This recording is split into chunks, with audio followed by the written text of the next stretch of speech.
Hola mi gente linda, ¿cómo me les va? Mis escritores en ciernes. Espero que estén muy bien y que con la ayuda de los videos anteriores les esté quedando muy claro la idea de lo que es escribir. Quiero hacer una salvedad antes de seguir. No hemos tratado los textos argumentativos. Ya llegaremos allí porque eso es una historia hermosa y diferente. En el video anterior hice una alusión al hecho de que los textos literarios, como las novelas, son un poco más complejas de leer y, por supuesto, de escribir. ¿Hay alguna diferencia entre estos textos que se narran desde la imaginación, como la fábula, el cuento, la novela o la leyenda? Claro que hay diferencia. Y voy a hacer alusión a un texto de Van Dyck que ya referencié en un video anterior, que tiene que ver sobre los tres tipos de narración. Nos hablan de la narración natural, que es básicamente la que utilizamos al momento de escribir los textos utilitarios. Nos habla de una segunda narración en donde hace referencia a la leyenda y al mito. Y habla de una tercera narración donde dice que son textos, obras literarias de mayor complejidad. Y voy a leer textualmente esa partecita. Dice Van Dyck en su página 154. La estructura de las narraciones literarias deriva de los textos naturales a través de transformaciones bastante complicadas. Esta es la entrada para poder explicar lo que a continuación les quiero compartir. Cuando hablamos de una leyenda, como la que narramos en un video anterior, o cuando hablamos de una fábula que también narré en otro video, o cuando hablamos de un cuento, hablamos de textos narrativos desde la imaginación. Pero la complejidad de estos textos es menor en cuanto que la situación que trata estas narraciones son pocas o de pronto es solo una. No hay esa complejidad de historias paralelas dentro de esa historia inicial. De hecho, por eso también una de las características que los diferencia es su extensión. Es diferente hablar de una novela compleja literaria a hablar de una leyenda. La obra literaria pues tiene un hilo conductor que es la temática central, pero anexa a esa línea temática hay una cantidad de historias paralelas, producto de, ya sea de las vivencias del protagonista o los protagonistas, o las vivencias de esos personajes que habitan la vida del protagonista. De allí que sean múltiples las situaciones en las que uno quiera ver resuelto esos intríngulis o esos clímax, como llamamos a veces, o esos conflictos que se presentan dentro de la obra literaria. Ya podríamos hablar de que no es solo uno, sino serían tantos como el autor decida plantearnos en su obra. Burgos Sotomayor dice algo muy hermoso, y es que cuando un lector abre una obra para leer, esa obra toma vida. Y yo estoy completamente de acuerdo. ¿Qué relación hay entre el lector y la obra literaria que vamos a leer? Pues es una empatía que se produce en ese proceso y vamos a tratar de explicarlo. El lector, cuando decide leer y abrir el libro, no va vacío. El lector no parte de la nada. El lector es un individuo que posee un mundo. Es una persona llena de experiencias, de otros libros leídos, de inteligencia, de valores, de gustos, música que escucha, una ética y unos sentimientos que lo caracterizan del resto de los seres humanos. El lector es un mundo. Y cuando el lector decide abrir un libro, decide abrir otro mundo. Se crea una relación espectacular, porque el autor del libro o el escritor también hizo toda una exhortación de su mundo, de su experiencia, de su investigación, y nos deja plasmado allí a través de las palabras lo que es en esencia el autor, a pesar de que la historia que nos cuenta no sea autobiográfica, a pesar de que nos cuente otras historias, mucho de lo que es el escritor queda plasmado en la obra. Hay que tener en cuenta que para leer necesitamos algunas estrategias. Primero que todo, poder decodificar el discurso, la línea discursiva. Así como nos dice Saussure, hay una línea discursiva en todo texto, ya sea oral o escrito. ¿Por qué una línea? Porque escribimos o leemos una palabra a la vez, que van concatenadas. Nosotros no hablamos con grupos de palabras, hablamos con una palabra detrás de la otra y escribimos igual. Lo primero que hacemos es leer y entender lo que está escrito. Después de que logramos leer y entender lo que está allí, se viene entonces a nuestra mente una serie de recuerdos que se iluminan producto de lo que acabo de leer. ¿Recuerdo de qué? Recuerdo de situaciones planteadas, recuerdo de otros libros leídos.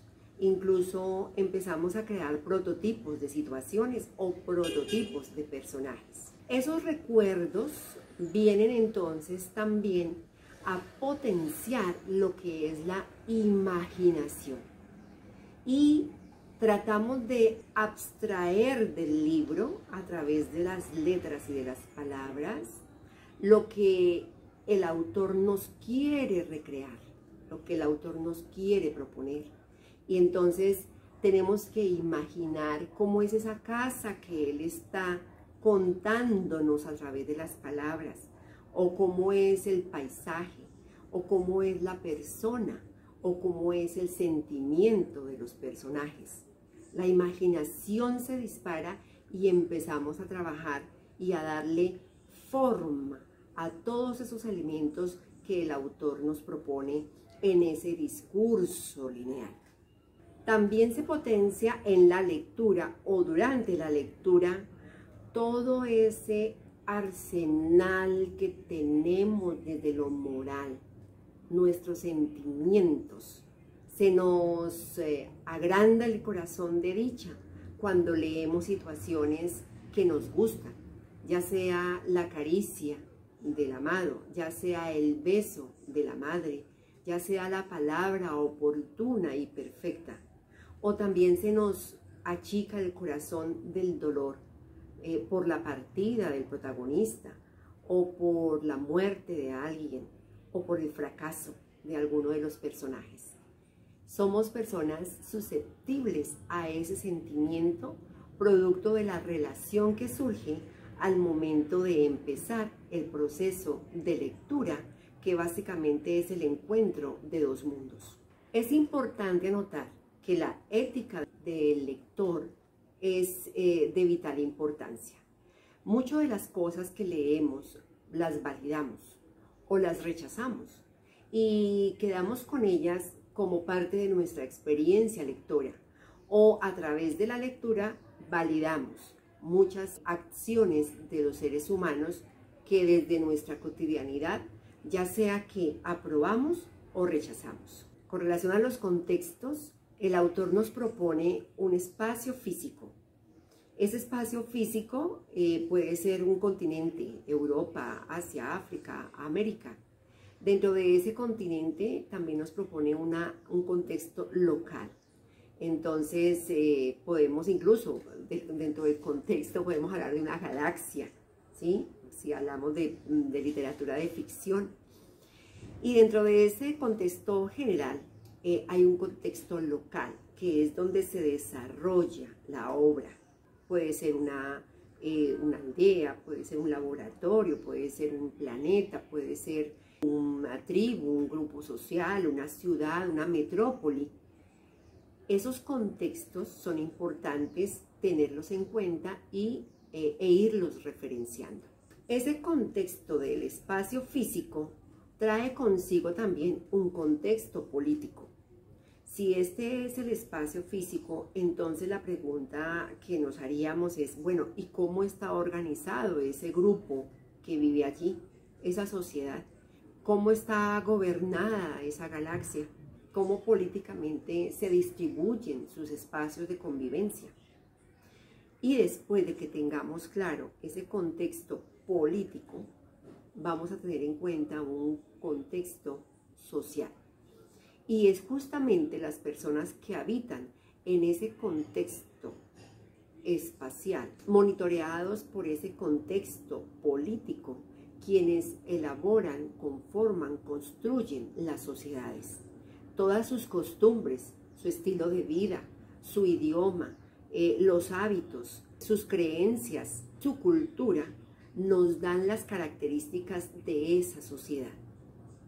Eso quiere decir que los contextos son variados y los contextos tienen que ver con el escenario donde se desarrolla la línea conductora de la obra, que es la situación que el autor eligió para contar.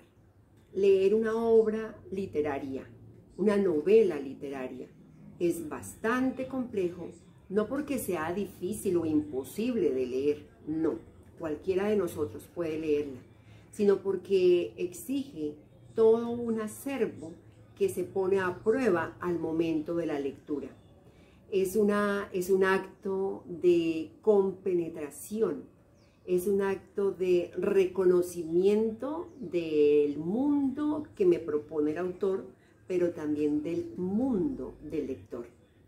Es un momento para viajar en el tiempo, es un momento en el que viajamos a diferentes lugares, es un momento en el que viajamos al encuentro de personajes importantes, ya sea para la historia o ya sea para nuestra historia de vida. Es un acto espectacular. Por eso ratifico una vez más que no es conveniente poner la novela dentro de los textos narrativos junto con la crónica o la biografía o la autobiografía o la fábula y el cuento. No son las mismas categorías de narración. Es muy diferente leer una novela a una fábula. Y por supuesto, es muy diferente construir, elaborar como escritores una fábula a una novela. El próximo video, otra estrategia diferente, muy creativa y muy sencilla. Solo me queda decirles, leamos, escribamos, porque merecemos desarrollar estas competencias producto de nuestra propia condición humana y ser cada vez mejores. Chao, nos vemos la próxima semana.